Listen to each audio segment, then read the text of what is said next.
maintenant la libre antenne BTLV au 01 86 22 21 20. 01 86 22 21 20.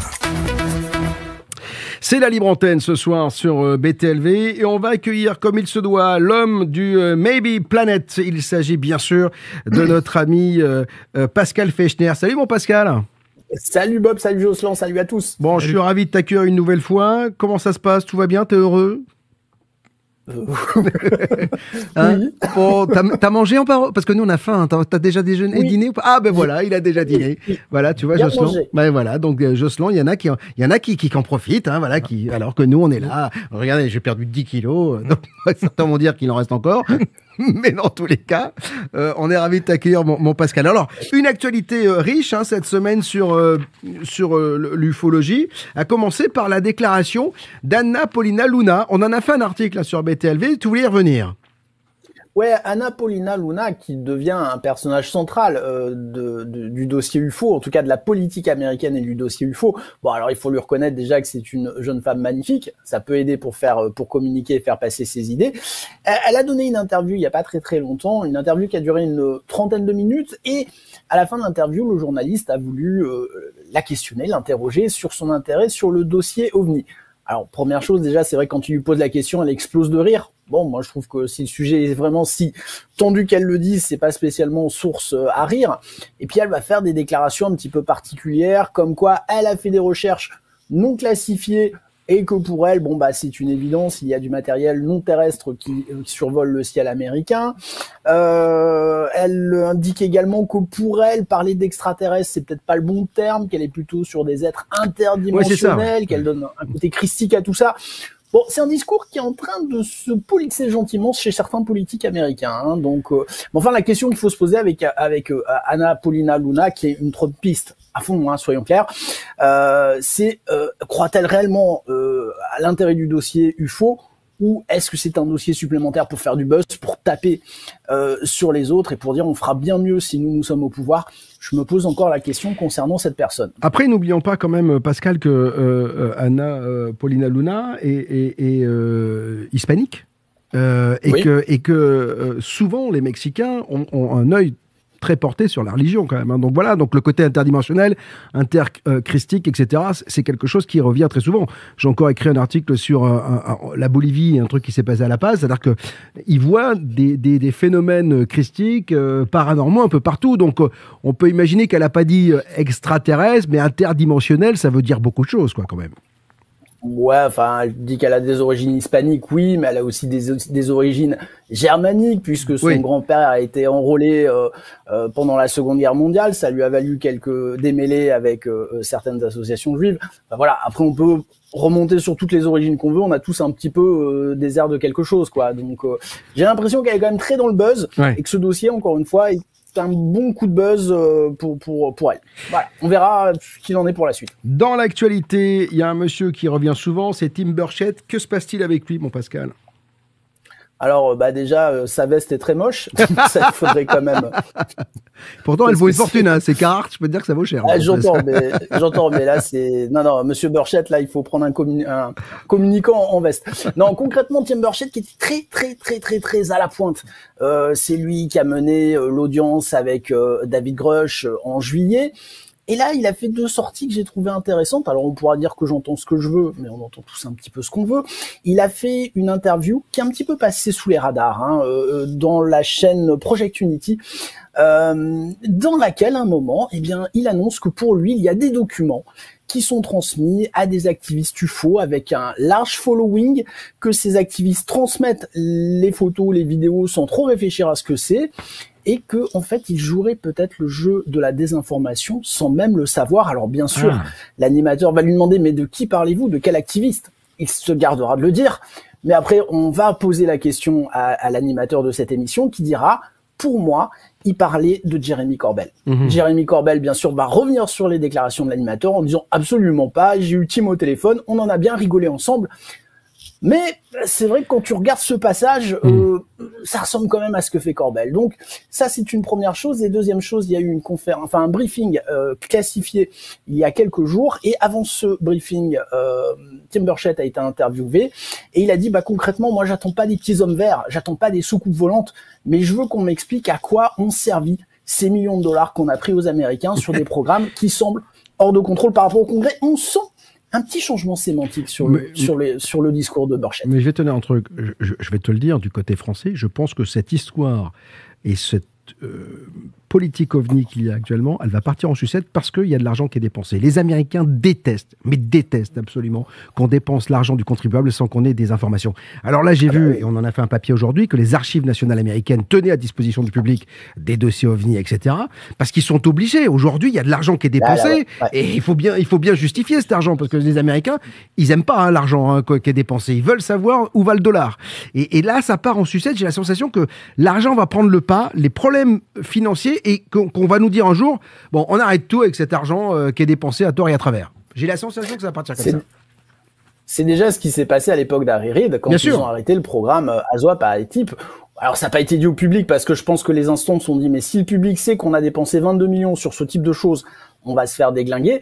Mais enfin, quand même, là, on sent que Burchett prend une nouvelle liane, quelque part, dit oui, mais il y a quand même eu des millions dépensés, donc il faut quand même qu'on sache. Alors oui, c'est peut-être pas des petits hommes verts, parce que quand tu commences à dire petits hommes verts, c'est une forme de ridicularisation du sujet. Voilà, là, j'ai l'impression qu'il est en train de glisser tranquillement, d'abandonner un petit peu ce qu'il a dit et de dire non, mais moi, je suis le défenseur des dollars des Américains, donc je veux quand même aller au bout de la chose. Et je suis le chevalier blanc. Je suis le chevalier blanc, avec une vilaine veste, mais chevalier blanc quand même. Je suis le chevalier blanc, je danse au cours, je suis innocent. Bon, dis-moi, mon Pascal, on va parler de... alors lui, il revient aussi souvent, c'est Sean Kirkpatrick. Alors, on en entend souvent parler quand même, hein. Et tant mieux. Et tant mieux. Alors, Kirkpatrick qui se fait déglinguer, mais de façon totalement honteuse, par les plus activistes UFO. C'est des discours guerriers. Faut rappeler quand même qu'il a dit que sa femme s'est retrouvée avec un activiste UFO dans son jardin, parce qu'il n'était pas content de ce que faisait Kirkpatrick à la tête de la Haro. C'est totalement impossible. Et ce qu'on a appris, c'est Stephen Greenstreet, le fameux journaliste, et peut-être le journaliste américain qui couvre le mieux le sujet. Là, je sais que je vais me faire jeter des tomates en disant ça. Mais donc, le docteur Kirkpatrick a indiqué que le rapport final sur les ovnis de la Haro serait probablement rendu avant le 7 mars. Il faut savoir qu'il a été donné mission à la Haro de faire des recherches historiques sur le phénomène ovni. Donc là, le rapport Haro devrait sortir avant le 7 mars. Il faut savoir que ce que dit Kirkpatrick, c'est il arrive à la conclusion, qui est partagée par Greenstreet, ce n'est qu'un petit groupe d'activistes religieux contre les ovnis qui a infiltré le gouvernement américain et influencé le Congrès pour qu'il chasse les extraterrestres. Voilà, ça c'est la position de Kirkpatrick. Bien sûr, c'est sûr qu'il a tous les pro-activistes UFO contre lui, c'est évident. Autre information, le ministère de la Défense déclare que le ballon à haute altitude détecté au-dessus de l'ouest des États-Unis est un ballon amateur. Alors ça, on a un petit rebec parce qu'ils ont envoyé des avions, je crois que c'était la semaine dernière, par rapport à un objet qu'ils avaient suivi, que le NORAD avait suivi. Alors ça, c'est intéressant parce que Chris Mellon plaidait il y a encore l'année dernière pour que le NORAD affine ses radars et puisse suivre ce genre d'objet parce qu'apparemment le NORAD disait qu'il ne pouvait pas les suivre. Donc là, on sent qu'il y a eu un changement dans les méthodes de détection du NORAD. Mais ce qui est intéressant aussi, c'est qu'on voit bien que là, l'armée américaine communique. Autant l'année dernière, ça avait été quand même très chaotique. Au début, on disait pas, puis après on a dit, puis après on a abattu d'autres objets, on n'a pas dit ce que c'était. Là, dans cette communication, on sent que l'armée veut jouer un peu plus franc jeu et dire au public, bon bah voilà, c'était un ballon. Alors ce qui était étonnant, c'est qu'ils ont dit, c'était un ballon et il y avait des espèces de cubes suspendus. Et c'est vrai que des ballons avec des cubes dedans ou suspendus, ça rappelle certains témoignages qui ont été partagés par Ryan Graves. Alors, est-ce que l'armée, en étant plus transparente, va un petit peu démystifier, dépassionner le sujet? On sent que c'est peut-être une volonté de leur part. C'est assez marrant que tu parles de cubes parce que ce matin, j'ai enregistré une émission et mon invité m'a livré un témoignage assez incroyable. Quand il était adolescent, il avait 13 ans, il était dans la cour d'école à jouer aux billes avec des copains et ils étaient plein de gamins, 200, 250 gamins quoi, à regarder tout d'un coup vers le ciel, et ils ont vu un énorme tube orange en pleine journée. C'est-à-dire que c'était à Aix-en-Provence, parce qu'il était en cours à Aix-en-Provence. Donc, voilà, pleine journée, ciel bleu, tube orange, et il a vu des cubes sortir. Ils ont tous vu des cubes sortir de ce cigare. Et c'est marrant quand on parle de cubes, Ryan Graves disait effectivement des choses étranges qui sortent de ces engins. Donc on peut imaginer qu'il y a des rapports, qu'il y a des engins un peu particuliers, si tant est que ce soit étrange. En tout cas, ça l'est là, avec des cubes qui sont pas faits pour voler, parce que le cube qui vole, moi, j'ai jamais vu ça. Donc, voilà. Donc, Non, le cube qui vole, non. Le cube suspendu à un ballon qui peut comporter des objets de mesure, ça, par contre, c'est tout à fait envisageable. D'ailleurs, on le voit souvent, les ballons météo ou les ballons d'observation sont des ballons, et il y a des cubes derrière dans lesquels il y a des caméras, il y a des choses comme ça. Donc voilà, bon, affaire à suivre. Bon, The Washington Spectator parle également OVNI. Ah ouais. Ça, c'est l'article, je pense, du mois. C'est un excellent article qui est sorti, que j'ai trouvé ce matin, juste avant de t'envoyer. Un article qui reprend vraiment les liens entre politique, activistes, voire même religieux. C'est un article de fond vraiment très intéressant. Je vous lis juste quelques lignes que j'ai trouvé intéressantes. Le regretté sénateur David Patrick Moynihan a mis en garde contre les dangers de la surclassification et du secret gouvernemental excessif. Les opportunistes à l'étranger et à l'intérieur du pays sont heureux d'amplifier et de profiter de la méfiance populaire à l'égard du gouvernement. Les États-Unis devraient normaliser leur protocole de sécurité pour s'assurer que les informations ne sont pas inutilement classifié. Et là, on en est là, à savoir, est-ce que de surprotéger l'information ne risque pas, ou n'a pas généré une amplification du phénomène du complot, de la dissimulation, et est-ce qu'en étant plus transparent, comme ils l'ont été avec le ballon par exemple, eh bien, on arrivera à comprendre ce qui survole le ciel américain. Ça ne veut pas dire que tout sera expliqué, mais il y aura déjà des choses qui sont quand même un petit peu tirées au clair. Vous serez d'accord avec moi, les garçons, pour dire que ce pays est quand même très étrange. C'est-à-dire que les Américains ont la loi sur l'information, c'est-à-dire qu'ils te disent on a le droit d'avoir l'information, c'est les premiers à déclassifier au bout de tant d'années les affaires. Et alors déjà, quand c'est déclassifié, c'est caviardé dans tous les sens, voilà, donc ça c'est très compliqué. Ouais. Et ils noient les gens sous des millions de pages, donc en fait c'est très compliqué de trouver l'information. Et à côté de ça, ils disent mais je cache pas, je donne pas. C'est un bordel avec les Américains. Ils ont un niveau de classification aussi des informations qui n'existent pas chez nous. Mais c'est ça, t'as des informations secrètes, top secrètes, ultra secrètes, et qui n'existent pas. Donc, non, mais ça paraît complètement dingue. Moi, ce pays m'étonnera toujours. C'est le pays du paradoxe, en fait. D'un côté, je donne, et de l'autre côté, je reprends. Bob, oui, dis-moi. Je suis à New York en mars, donc je vais pas trop leur taper sur la gueule, parce que j'ai quand même envie de passer un séjour tranquille. Moi aussi, mais écoute, moi, c'est un peu après. Déjà, bon courage, parce que tu vas te faire défoncer au niveau des dollars, parce que tu vas voir comment c'est devenu très très cher, les États-Unis. Mais on va y rester, puisqu'il y a des Jets, qui ont esquivé, qu'on failli taper un drone, c'est ça, je crois. Et ça, c'est super intéressant. C'est un article dans un petit journal, Arizona's Family, donc un journal de l'Arizona, bien entendu, bien qui explique en fait que c'est sur la base de j'ai plus le nom en tête, mais enfin plusieurs incidents qui ont impliqué des F-16, des F-35 et des drones, parce que c'était une zone d'entraînement pour ces avions-là, et ils se sont trouvés avec des quasi-collisions avec des drones. Alors, il y a même eu une collision avérée. Alors, il n'y a pas eu de blessés, mais il y a eu un appareil qui a quand même été abîmé, parce que quand ces avions arrivent à fond sur un drone, selon où le drone tape, ça peut faire mal quand même. Ah oui. Vraiment, et donc c'est intéressant, encore une fois, d'avoir ces informations-là. Alors, ils savent pas si c'est des amateurs qui prennent les drones pour faire des jolies photos d'avions, ou plus grave, si c'est de l'espionnage pour avoir justement des idées des performances de ces avions-là. Mais encore une fois, on est encore un peu plus sur de la transparence en disant, les gars, voilà, on maîtrise pas complètement nos ciels, c'est normal. Il y a des drones, il y a des dangers. Voilà, il faut qu'on se penche sur la question, mais c'est peut-être pas que des extraterrestres qui viennent nous voir, c'est peut-être tout à fait terrien. Et il faut faire attention, effectivement. Et d'ailleurs, c'est pour ça qu'il faut un brevet de pilote, de pilotage de drone. C'est pas n'importe qui peut prendre un drone. Et qu'il y a des zones qu'il ne faut pas survoler, il y a des accidents qui peuvent être créés à cause de ce drone. Et alors là, tu parles de jets, mais on peut imaginer des petits zincs, des petits avions à hélice, des monomoteurs, pour des gens qui volent à vue et qui pourraient taper un drone, parce que c'est encore plus violent qu'un oiseau. Donc, ça peut être très dangereux, donc faites très attention. Ross Coulthard, dis-moi tout. Alors, Rose Coulthard, qui a été récompensée de la célèbre Bunt Spoon. La cuillère. La Bunt Spoon, la cuillère tordue. Ouais, je pense que c'est une référence à Uri Geller, hein, très clairement. C'est un prix qui est je suis pas sûr, mais je pense. Hein. C'est un prix qui est décerné par les sceptiques australiens. Et là, c'est Rose Coulthard pour l'ensemble de son œuvre sur 2023. Et c'est vrai qu'il a été productif quand même sur 2023. Chapeau bas. Donc voilà, c'est une petite boutade des sceptiques ou zététiciens, comme on veut les appeler, australiens. Mais enfin, c'est vrai que ce monsieur dit quand même énormément de bêtises, et parfois plus que des bêtises, des choses qu'on ne devrait pas entendre sur des chaînes, qu'elles soient privées ou nationales. Ouais. On va terminer avec quelque chose qui fait très peur et qui interroge du côté de Limoges. Ouais, alors on en avait déjà un petit peu parlé, mais là, c'est vrai que alors je sais pas si on peut dire symposium, en tout cas de cette réunion, fait beaucoup parler d'elle dans la presse. Alors pour la petite histoire, alors on aime ou on n'aime pas, mais pour moi c'est quand même un baromètre médiatique. Hanouna en parlait dans son émission. Donc voilà, ça veut dire quand même que c'est un sujet qui semble intéresser le grand public. Bon, moi j'en sais un petit peu plus. Hein. Je sais que c'est organisé par Jean-Michel Raoult, qui est qu'on avait reçu il y a une dizaine d'années sur BTLV. Hein, donc voilà. Donc... Exactement. Bon, j'ai écouté quelques vidéos qu'il fait. Bon, encore une fois, on a le droit d'aller au cosplay, il n'y a pas de souci. La place est extrêmement chère.